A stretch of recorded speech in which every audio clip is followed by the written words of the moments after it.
Let's start with Alzheimer's, as it's the most prevalent type of dementia. In the early stages, the symptoms of Alzheimer's disease can be very subtle. However, it often begins with issues with short-term memory, or sometimes there may be difficulty in finding the right words. Everyone experiences dementia differently, so you can never be sure what to expect. But again, knowing more about someone's individual experience will mean more to making sure the right steps are taken and the right support can be found to personalise the support. It is quite common for people to live many fulfilling years. Getting a diagnosis as early as possible will help maintain good health. Finding connection and keeping the mind and body active by doing things you love has been proven to really help. People with Alzheimer's may be prescribed types of medication that may improve concentration, which helps with memory, thinking, and language. They support the communication between the nerve cells in the brain. Different types of dementia will often require different types of medication. It has also been shown that keeping the brain and body active is effective at slowing the progression of dementia.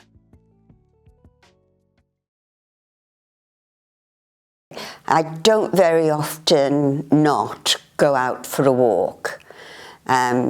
Even if I've got nowhere to go, I go just to keep miles in my legs. And I've told other people, and they've said, that seems a good idea. And I say, yes, if you lose it, you've lost it. You've got to keep going.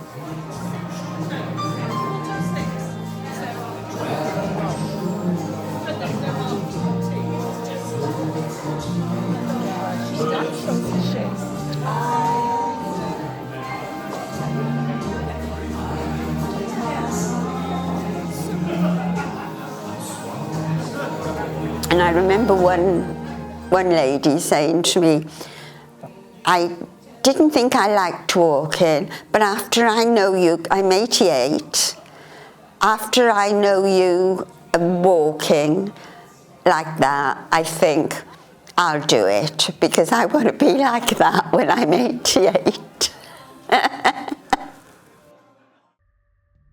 Vascular dementia is the second most common form of dementia. It is linked to issues with the supply of blood to the brain. So the signs and symptoms of vascular dementia depends on which areas of the brain have been affected. Language, reading, writing, and communication can be affected in vascular dementia.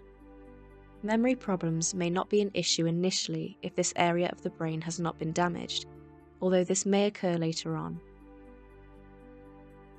There is great research and study into the ways music, reminiscence therapy, and activity can stimulate the brain, and we now have more ways to approach communication with someone with dementia than ever before. Regular health checks are advisable with any type of dementia, so physical health can be monitored. Then you can access medication for any potential underlying conditions such as diabetes, high cholesterol level, heart disease, and vascular problems. Maintaining a healthy diet, staying active, socializing, stopping smoking, and reducing your alcohol consumption will help. What's good for the heart is good for the head, is good for the whole. Frontotemporal dementia is a commonly diagnosed dementia. It is less common in the over 65 age group. Frontotemporal dementia is a group of conditions caused by issues in the frontal and temporal lobes of the brain. The effect on the brain is linked to abnormally forming proteins that interfere with communication between brain cells.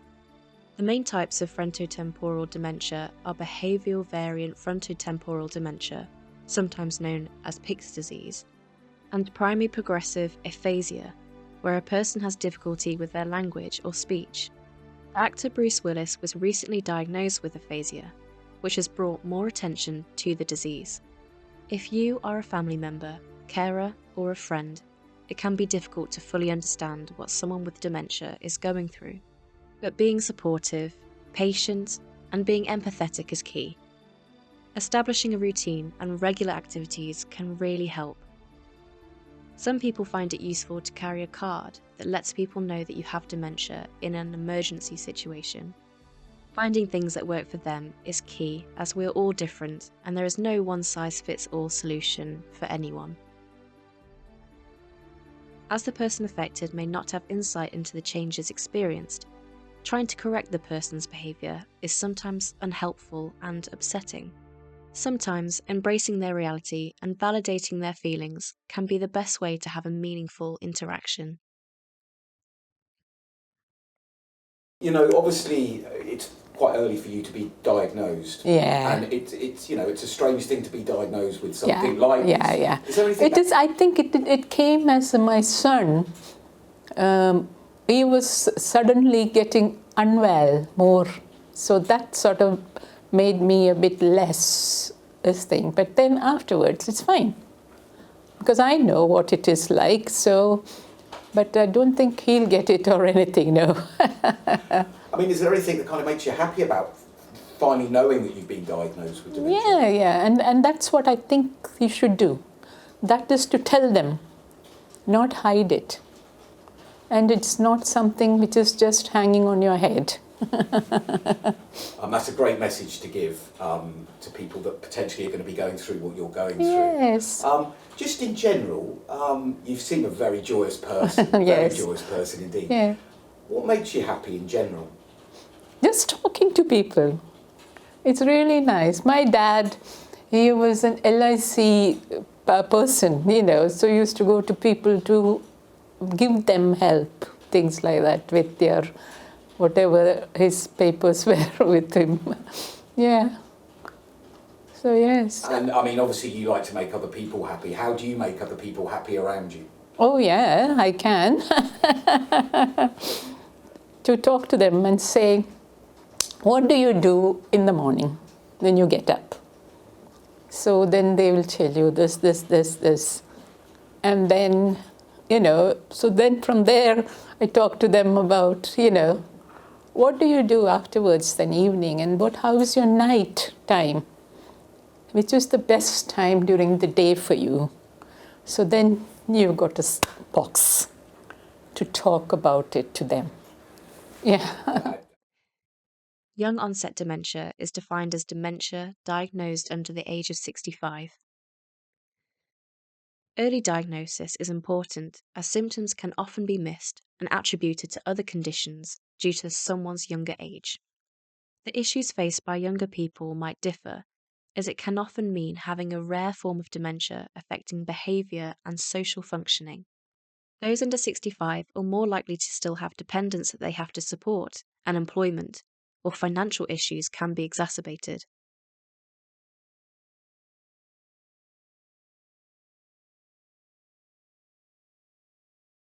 How did it make you feel when you were diagnosed?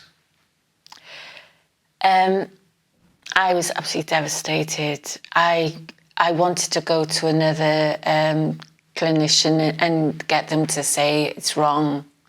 I really didn't want this to happen to me. I was absolutely frightened. Even through COVID, I was working with dementia patients, holding their hands while they're dying and stuff like that. And all those memories from hospital, you know, looking after patients and all the things they said and did. I just kept thinking, I kept on picturing a patient in my head and thinking, am I going to be her? Yeah, working with say EFRO and the charity, Yeah. and you know, and meeting other people with dementia and carers that are there. How's that changed? It's weird because I automatically go to help people. I don't know what it's just like I went in with this. I can't remember where it was in Llandudno North, and where the carers were supposed to help us. I'm getting up and saying, "Are you okay? Do you want this? Do you want that?" It's like it's ingrained and I can't get out of it. And I try not to do it, but I just do it. But I've always been like that, I think, you know, always trying to help. So I think in the end, it was just like, let her get on with it. Lewy body dementia includes two subtypes, dementia with Lewy bodies and Parkinson's disease dementia. It can affect the ability to think and move and cause hallucinations. These hallucinations can sometimes be scary or unpleasant, depending on the experience. Understanding that this can happen, keeping calm, and validating their experience is often the best way to support someone who may be going through this. It is also common to experience fluctuations in alertness and sleep disturbances, so support in finding ways to rest and sleep well is helpful. I'm going to ask you a few questions now about dementia. Yeah. And where you're at with dementia now, and kind of what you've been through. Is that okay to? Yeah, but I don't feel that there is something like that for me at the moment, because I push myself. So. I mean, when were you diagnosed with dementia, and how did it make you feel when you were diagnosed with dementia? I didn't feel anything, because I can talk. And I can express everything. But it is hard for people who can't. And I want them to understand that it is not a big thing. We are all at age it happens. And it can be a little bit more, but you will learn, and then you will say, oh, that's what happened to me in my mind. So then they'll say, oh, okay then, it's okay. If she can do it, then I can do it too.